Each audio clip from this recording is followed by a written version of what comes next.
This is the Milo Beasley Show. This is the Milo Beasley Show. There's only one thing you need to know. This is the Milo Beasley Show. And now, here's your host, Milo Beasley. And welcome to the Milo Beasley Show. This week I am super stoked. The series of events that went on for this interview were kind of funny. So we're going to go ahead and get into them right after I announce our guest. Please help me welcome at this time, Luke Null. How are you doing, man? Yo, living the dream. Yeah, Does my apartment look like I live in an anthropology? It kind of does. That's what I'm going for. It's a good look. Yeah. So I hit you up. I found your information on your website, sent you an email, and then like the next day, I saw you and my boy Shane Hartline had done a video together. Love Shane, great dude. Yeah, man. I want to talk about that real quick. So you guys, is that the first video that you guys have done together? We've done. I'm not sure which one you saw, but we've done a bunch. We like. Okay. He's a big fan of just like if he has a silly idea, he'll hit me up and be like, "Yo, you want to roll over tomorrow?" And so it's been very fun. We were fast friends. Yeah, I saw the roommate is a dog video.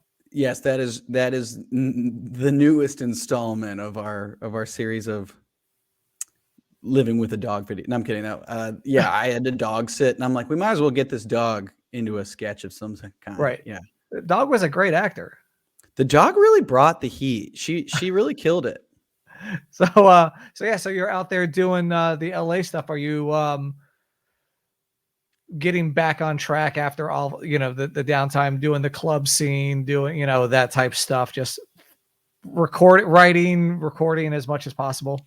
Mm-hmm. Yeah, it's been, obviously pandemic stuff, all that stuff went away or was like Zoom shows or, doing like Zoom college gigs.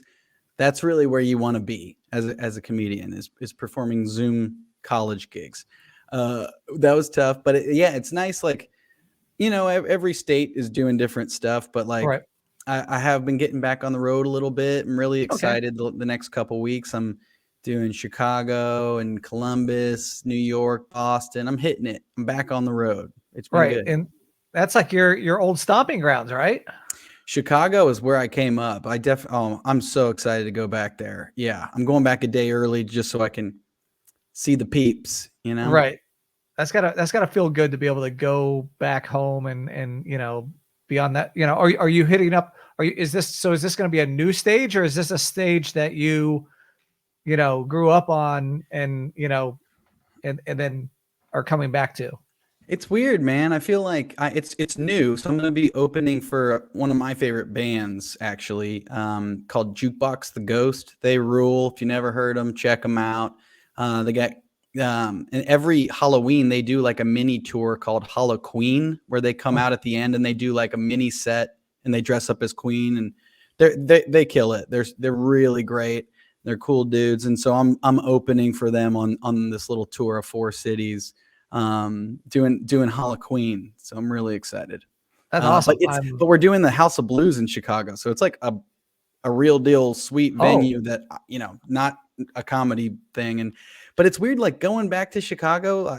A lot of my old stomping grounds are not there waiting for me. Like the pandemic took out a lot of the improv scene. Yeah, so like the old IO, that's where I spent a lot of time.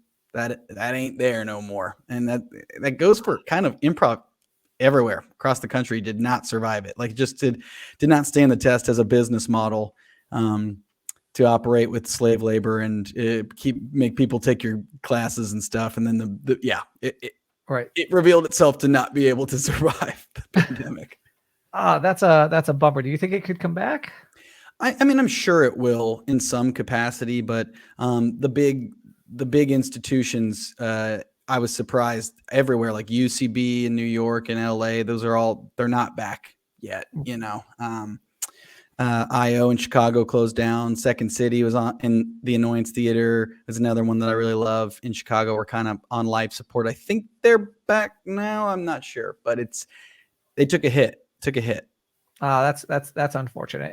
And you said going back to Columbus, so going back to Ohio, your home state. Mm-hmm. That's gotta feel good too. Now I know you're, from some of your videos, you're big Cincinnati, big Ohio sports fan. Unfortunately, yeah, it's a true curse. It's I'd describe it as an absolute waste of time. And I'm just in too deep now, like full blown sunk cost fallacy. Yeah, it's my team. They stink. But at least the Bengals look cool out there. Like, at least they got good, their jerseys are cool. Hey, we're 4-2. We're, as of this moment, we're winners, baby. No, they'll ruin everything soon. That's just how it goes. But right now, gotta love it. Dude, in your intro video, has anyone ever told you how much you look like Derek Trucks? No. The famous guitarist Derek Trucks when you had long hair. No, when I haven't. Long hair, you look, I literally thought you were interviewing Derek Trucks of the Tedeschi Trucks band. He's a famous blues guitarist. You look just like that guy. Huh. Maybe I will. I'll reach out to see if I can do the interview, and then I'll just put the beanie on so you can't tell like it's short hair, and then it'll be like a mirror. I think you'll have to grow it back out, man. Derek's gonna sniff that out quick. He's gonna want to see if you've got the full blown ponytail again. Gosh, it's been. I had long hair for, gosh, literally my entire adult life, and then a couple years ago, just did the adult thing and cut it off. How did it feel? Did you feel like you lost a bit of your soul? A little bit, a little bit of the identity. Sure. People are like, oh, where's your hair? Oh, that's all you. Okay. The long hair's a vibe though, dude. I'm into it. But Yeah. I'm into the short. Not that I'm against the short. And then speaking of sports, I know you're a Ohio guy, but Cincinnati, University of Cincinnati, number 2 in the nation right now. Are you, even though it's not your school, are you still rooting for them a little bit? Oh, yeah, definitely passively root for Cincinnati sports, even the ones that I don't follow, because I didn't go to UC, so they're not like my team, but I can definitely be happy for them. I'm glad they're getting some love, but I was robbed on the University of Cincinnati campus, home invasion style, so they'll always be near and dear to my heart. Well, that's gosh, bringing up bad memories here. Holy, hey, all right, it's a good memory now. It's a good memory now. I was not hurt. Oh, yeah. So it's on it. Yeah, I tell that story on my comedy album. I have a live stand-up album, and it's like, when you hear the story, you're like, that's very messed up. But looking back on it, if I had to choose to be robbed again, I'd choose those same guys. They seem like pretty good dudes. Well, I mean, if you're going to do it again, you might as well go with the folks that Exactly. Now bringing it back to, hometown and stuff like that. When did you get into comedy? When did you get into playing the guitar? And which of those two came first? Like, I feel like in high school, I was buddies with a lot of friends who like were in bands and stuff. And so I was always kind of on the outside looking in with that. Like I was always like I learned guitar to be like ready to go in case anybody needed like a bass player or a guitar, like, you know what I mean? Like, right. So, but I was never really in a band. I had friends that were, but I was never the guy in the band, but I was like, just ask me, I'm ready to go. Yet I'm also too timid to start my own. And then I was a theater kid, and so I would like bust out the guitar backstage, and I started, when I was young, was just making people laugh, making up songs and stuff. And then college, I started doing, improv and sketch and stand up. That's where the bug kind of bit me. And, after I did stand up a few times, after college, I moved to Chicago to kind of go after it, because Chicago's where you go for improv and sketch. It's kind of, that's the name of the game there. Right. And so, I was doing stand up a little bit, but not primarily with my guitar. And then I did it with my guitar a few times, and I'm like, I think that this is that I should focus on this. You know what I mean? Like, I think I got something going here. They talk a lot in stand up about like finding your voice, which can mean a lot of different things to different people. But for me, I was like, oh, the guitar I feel very natural and confident on stage with this, and then off to the races. And that kind of is what I've embraced and kind of made a living off of since. Now, do you have to, when you're, booking gigs, is that something you have to avoid, like booking, or either opening for somebody else with a guitar? It's weird, man. I do think being a guitar guy in the comedy world comes with its own slings and arrows that you have to suffer a little bit, because I'm a big believer that with music comedy, it's either really, really good or really, really bad. There's no one that's like, he's an all right music guitar. You know what I mean? Like, I'd like to think of myself as on the good spectrum, but it's there's definitely some jabronis out there that when you watch them, I'm always rooting for a fellow guitar guy. Anytime I'm on a lineup out in LA or anywhere else where there's another musical comic, I genuinely want them to be good. I don't feel competitive with them. I want, to not have people be like, oh, they all suck. You know what I mean? Because there's a lot that suck.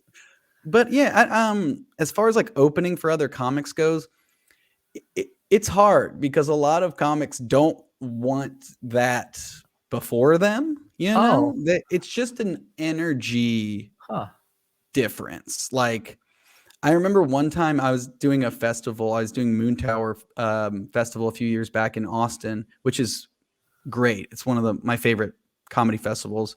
And they book you on a bunch of shows. They put you, and one of my bigger sets, it was me opening for the comedian Todd Barry. I don't know if you're familiar with Todd Barry. Yep. He's great. He's a killer, but he's like the lowest possible energy guy there is. And like, I opened for him and he spent like 10 minutes up top just being like, why would they book us together? Why would they ever put us together? This is truly night and day in terms of like, not that he was crapping on my, content or what, but he was just like, this doesn't work. And I'm like, and in a nutshell, that is a thing. It's hard to open for just straight stand-up sometimes, but I love it when I do it. And I love opening for bands too. It's because that's kind of got them right where I want them, where a lot of the times regular stand-ups, when they open for bands, it's that same energy. It doesn't work. But for me, I walk out with a guitar and the crowd thinks I'm going to be some singer-songwriter kind of guy. And then I hit him with a song about my butt or something. And you know what I mean? Like, it ends up being a fun little sneak attack. Right. They see you walk one guy out there with a guitar and they're like, who's this like acoustic jabron? Like, and then they think it's going to be a night with the Wallflowers or something. So who were some of your inspirations? Who did you watch when you were growing up? I always loved, as far as like music comedy people go, I mean, I was obsessed with Tenacious D. Oh my God, that Tenacious D first album is like the best. Fly of the Conchords, Stephen Lynch, Tim Minchin. When I was in college, like and after college, like Garfunkel and Oates, they're really funny too. Absolutely. And, as far as like music comics, Bo Burnham, I love them all. And I love them all for different reasons. But as far as like what I do, I think I am a little different than what they do. I might be closer to some of those guys now, but there was a little while there where I was like, I really wanted my songs to be catchy. Like, I want my tunes to be earworms in a way that a lot of comedy songs, sometimes you sacrifice musicality in exchange for jamming as many jokes in as possible. I'm a big fan of like, if there's 4 jokes in a 3-minute long song, but it's like gonna be stuck in your head, I will do that. No. I'll let it breathe for a second, you know? No, absolutely. I understand that 100%. It's then you get the repetition and it's thinking people are just thinking about you the whole time. Exactly. I want people to have nightmares of my songs. Most people want dreams, but you want the nightmares. I like it. Yeah, I really am trying to skew negative. I want to make that clear. I want it to haunt you. Right, like people throwing bottles, screaming your name in vain. Damn it, Exactly. Luke! Yes, I want the Blues Brothers like country western bar like fence in front of me so that people can. Is that the goal? Is the country western? Yes, but you can't resist it. You're still buying the ticket and showing up. That's right. That's the trick. Do you know Rollhide? In case you have to get out of it. Absolutely, exactly. You always have that on the back burner in case you got to bust it out. Absolutely. Now, did you bring your guitar? Did you play your guitar for your SNL audition? Yeah, I did. That was one of the kind of the conundrums of my story. There was like every time they saw me, and they saw me, 2 separate years in Chicago. They saw me, the year they hired me. They saw me twice in Chicago. Then they flew me out to New York twice too. Every time they saw me, I did a different,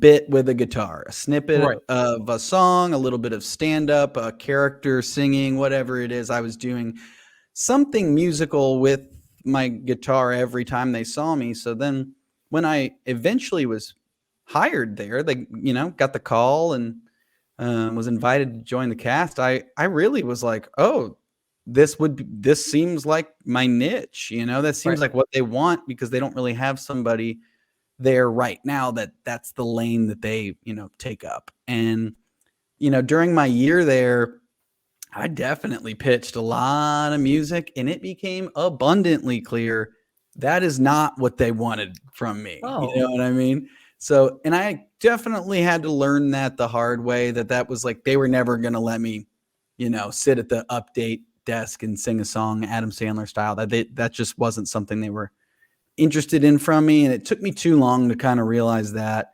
But it's also it's really hard to get your stuff on the show, and it's tough to get an at bat in that sphere.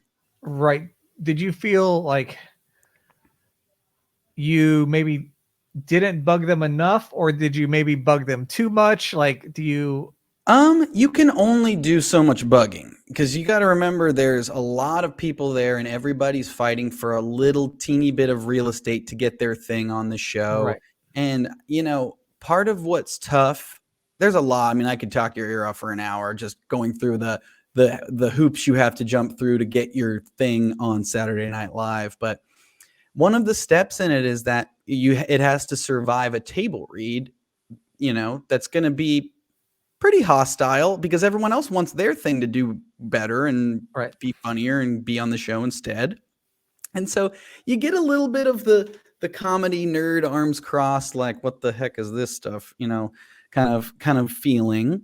But what stinks is with a song, you can read ahead. Like, my joke is going to be burned before you get to, like, I'm slower than your eyes are going to be reading the page, when sometimes in a sketch, it hits you as you're reading it, because it's being read out loud in real time. Whereas with a song, you can kind of see where the joke's going before it hits. And then I always thought, but in my head, I was always like, oh man, if you guys let me try one song, one time in front of a general audience, I'm pretty confident that they would be pretty down with it. You know what I mean? Like, I was always like, I'm confident that a normal viewer would not have the same opinion. Absolutely. Is there something that you wish you would have known before before you're either being cast or during that year? If there's something that you wish you would have known prior to getting the gig?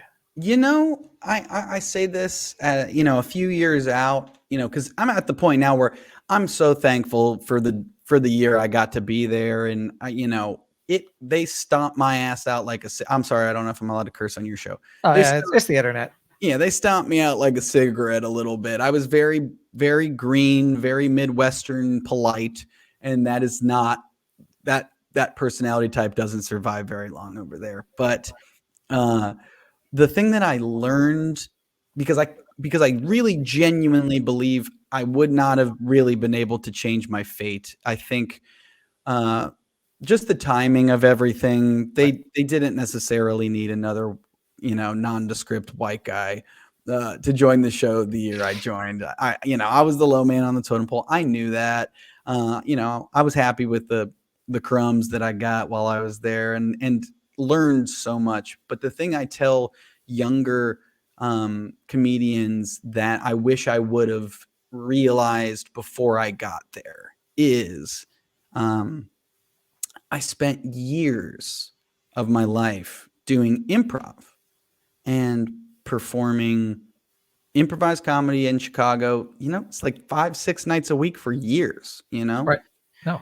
And it's definitely helpful if your dream is to do sketch comedy to do improv. It's a great tool for generating material. It's a great tool for just working on your performance muscles. It's in thinking on your feet, your writing in real time.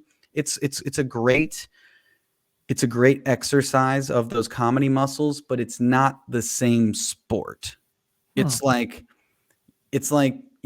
for years you're a soccer player and then you get the big dream job. You get drafted into the NFL, where it's like, okay, being a soccer player, it's nice to be fast and to pivot and have these leg muscles, but this is not the same sport.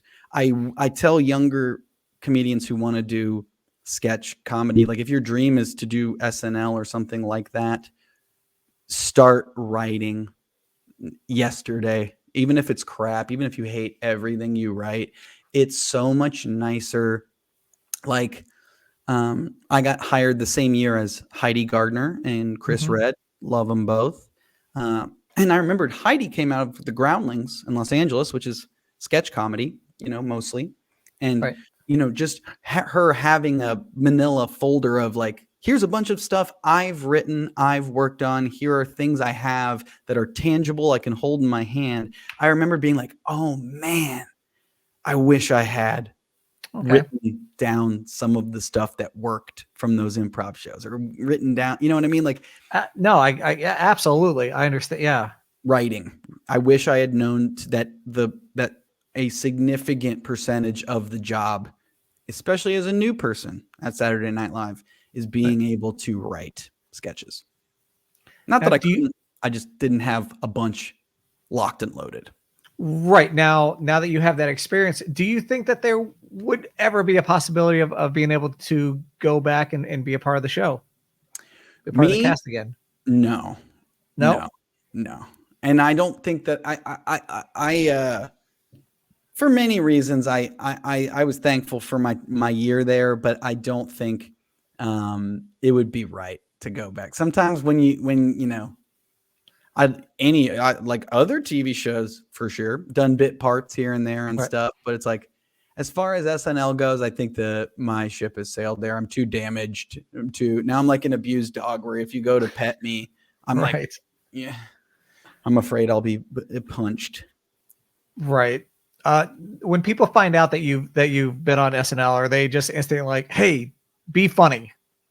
Like, just typically the standard question that I get, because I'm aware I'm gonna have to answer questions about Saturday Night Live probably till I die, or until I do something more consequential than that, which death probably more likely. But the thing I get asked the most is always like, what's fill in the blank person like? Like, what's Pete like? Is Keenan cool? It's usually like, less about like thoughtful questions like you're asking, and more just periphery, is this friendly? Who's the biggest asshole kind of stuff, It's Tom Wilson's question song. Exactly. That's, I mean, speaking of guitar comics, I mean, I guess you can call him a guitar comic now, kind of as an actor, but I dig. As you can see, I'm a huge Back to the Future fan, so I love me some Tom Wilson. So Come on. Before we get to the next thing, I want to jump into a little segment that I call the Milo Beasley Show frequently asked questions. These are going to be the same 5 questions that I ask to all my guests. There's no wrong answers. I guess there's right answers, I suppose, but there's no wrong answers. It's got a graphic, so you know it's good. So first thing that comes to your mind, question number 1. Who was your first celebrity crush? I think the earliest time I remember being like, she is very hot was Daphne from Scooby-Doo. Animated Daphne. That didn't translate into like a love of hentai or anything, but I just remember being like not even being in kindergarten and being like, redheads, I think. Is it? I think that might be something I like. Did it carry on to adulthood? I'll tell you what, I got over pretty quickly that she was a cartoon hand drawn in the 70s. And I moved on pretty quickly. I think like maybe Sarah Michelle Gellar Buffy might have been the next, which ironically she played Daphne in the Scooby-Doo movie. And that's, so apparently it did not until now that maybe there's a link there and something deep is buried, but let's go Daphne in all her forms. Fantastic. Question number 2. What is your guilty pleasure song? So what's a song that you love playing? Doesn't matter if you're at a light, you turn it up, you don't care who's listening. Milo, I disagree with the framing of the question. I don't think that if you like a song, you should ever be guilty about it. There was definitely a period of time in my life where I would be ashamed about liking certain songs, but it's like, nah, if you like it, sing it loud and proud. And for the longest time, I feel like maybe it was like a What a Fool Believes by the Doobie Brothers, where I'm like, this is a cheesy like dentist office song, but I'm like, no. And like Call Me Maybe, Carly Rae Jepsen. I mean, come on. There's certain things you just gotta quit being a cool guy and just accept you like this song and it's good. Too many songs by Dua Lipa. I'm just like, yeah, I like it. Good answer. All right. This is if you had to.